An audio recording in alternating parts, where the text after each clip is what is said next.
আমি খুবই আনন্দিত বিশ্ব মহাবীৰ শিলাৰায় জন্ম জয়ন্তী উপলক্ষে আজি আমি সদৌ কোচ ৰাজবংশী ছাত্ৰ সন্থা আৰু কোচ ৰাজবংশী সন্মিলিত মঞ্চৰ লগতে বিজনী মহকুমা আক্ৰাচুৰ সহযোগত আমি বিজনী ছোৱালী হাইস্কুল প্ৰাংগণত আজি অনুষ্ঠিত কৰিবলৈ ওলাইছোঁ।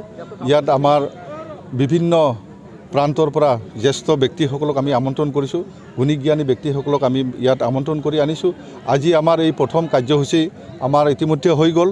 আমি এই বিশ্ব মহাবীৰজনাক আমি যাতে সকলোৱে আজি শ্ৰদ্ধা কৰিব পাৰোঁ, শ্ৰদ্ধাঞ্জলি জনাব পাৰোঁ, তাৰ কাৰণে আমি ঐক্যবদ্ধ হৈছোঁ। এই দিৱসটি যাতে আমি সুচাৰুৰূপে ভালদৰে পালন কৰিব পাৰোঁ, তাৰ কাৰণে আমি আমাৰ আজি মাননীয় কেবিনেট মন্ত্ৰী পীযুষ হাজৰিকা ডাঙৰীয়াক আমি ইয়াতে আমন্ত্ৰণ কৰিছোঁ। তেখেতে আহি পাব আমাৰ ইয়াত।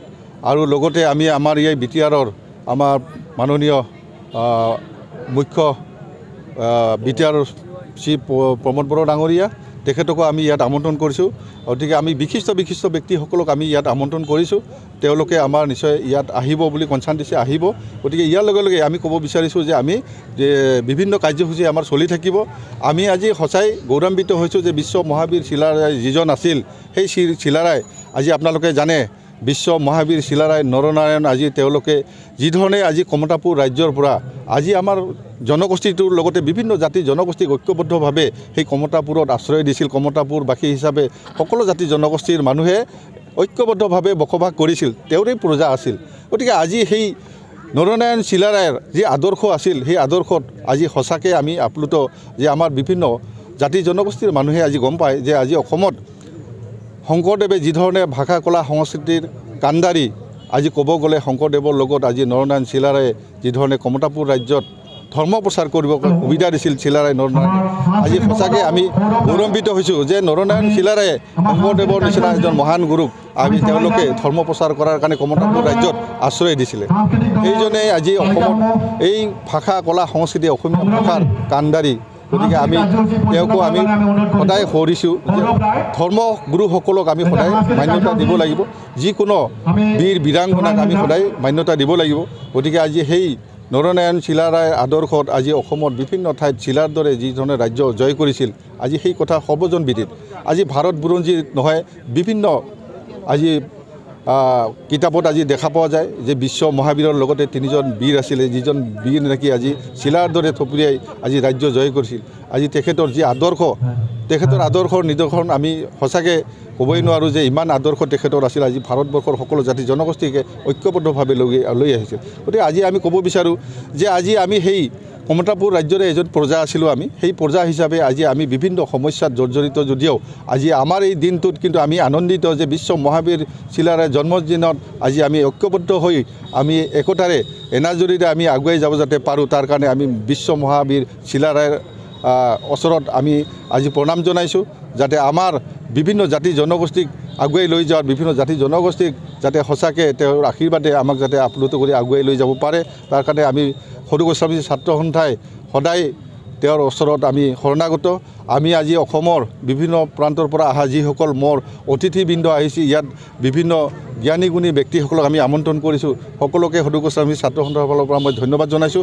আজি যাতে আমি বিশ্ব মহাবীৰ শিলাৰায় জন্ম জয়ন্তী দিৱসটি যাতে ভালদৰে আমি পালন কৰিব পাৰোঁ, সকলোকে মই অনুৰোধ জনাইছোঁ। আজিৰ এই দিনটোত মই বিশেষ নকওঁ যে আজি আমি এই দিনটো যাতে ভালদৰে পালন কৰিব পাৰোঁ, তাৰ কাৰণে বিভিন্ন প্ৰান্তৰ ৰাইজকো মই অনুৰোধ জনাইছোঁ। মহান বীৰজনাই যাতে আমি আজি সন্মানেৰে আজি বন্তি প্ৰজ্বলন কৰি আমি মাল্যদান কৰিছোঁ। আজি যাতে আমি এই বীৰজনাক সোঁৱৰি আমি তেওঁৰ যি আদৰ্শক যাতে আমি গুণগত আদৰ্শক আগুৱাই লৈ যাব পাৰোঁ, তাৰ কাৰণে মই সদৌ কোচ ৰাজবংশী ছাত্ৰ সন্থাৰ ফালৰ পৰা ধন্যবাদ জনাইছোঁ। মই বিশেষ নকৈ ইয়াতে সামৰণি মাৰিছোঁ। ধন্যবাদ। নহয়, চাওক, আমি আজি এই পবিত্ৰ দিনটোতে আমি ক'ব বিচাৰোঁ যে নিশ্চয় আমি বহুদিনৰ পৰা এই জনজাতিকৰণৰ সমস্যাটো সমাধানৰ কাৰণে ভাৰত চৰকাৰৰ ওচৰত আমি দাবী জনাইছোঁ। বিভিন্ন সময়ত বিভিন্ন ধৰণৰ আন্দোলন আমি গঢ়ি তুলিছিলোঁ, কিন্তু আজি কালক্ৰমত আজি এই জনজাতিকৰণৰ সমস্যাটো আজিলৈকে সমাধান কৰিব পৰা নাই। আজি আমি ক্ষোভেৰে কৈছিলোঁ যে আমাৰ কোচ ৰাজবংশী জনগোষ্ঠীৰ যি কমতাপুৰ ৰাজ্য আৰু জনজাতিকৰণৰ সমস্যাটো সমাধান কৰাৰ কাৰণে আমি কিছু পৰ্যায় আগুৱাই গৈছে। আমাৰ যি অসমৰ বিধানসভাত যি আমাৰ বিল আছিলে কোচ ৰাজবংশী জনগোষ্ঠীৰ জনজাতিকৰণৰ বিলখন, ইয়াৰ আগতে কেবিনেট যি সিদ্ধান্ত লোৱা আছিলে, কিন্তু সেই বিলখন আজিলৈকে পাছ হোৱা নাই।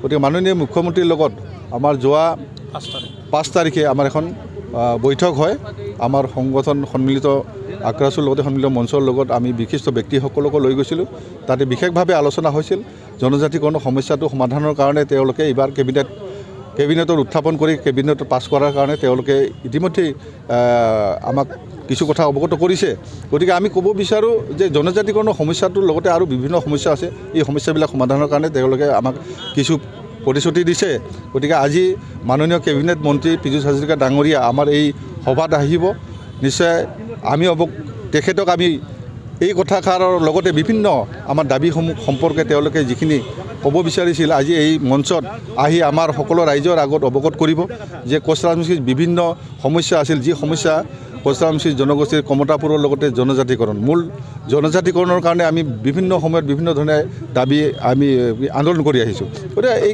জনজাতিকৰণৰ সমস্যাটো সমাধান কৰাৰ কাৰণে তেওঁলোকে নিশ্চয় পথ প্ৰস্তুত কৰিব তাৰ কাৰণে মাননীয় কেবিনেট মন্ত্ৰী পীযুষ হাজৰিকা ডাঙৰীয়া আজি ইয়াত আহিব আহি নিশ্চয় ৰাইজক দুই এষাৰ এই কথা জনাব যে আজি বিটিআৰবাসী বা আজি অসমবাসী আজি আমাৰ সকলো ৰাইজে অপেক্ষাৰত যে আজি কি ধৰণে বিভিন্ন সমস্যাবিলাক বিভিন্ন জাতি জনগোষ্ঠীৰ সমস্যা সেই সমস্যা সম্পৰ্কে তেখেতে নিশ্চয় আজি ইয়াত আহি আপোনালোকৰ আগত ক'ব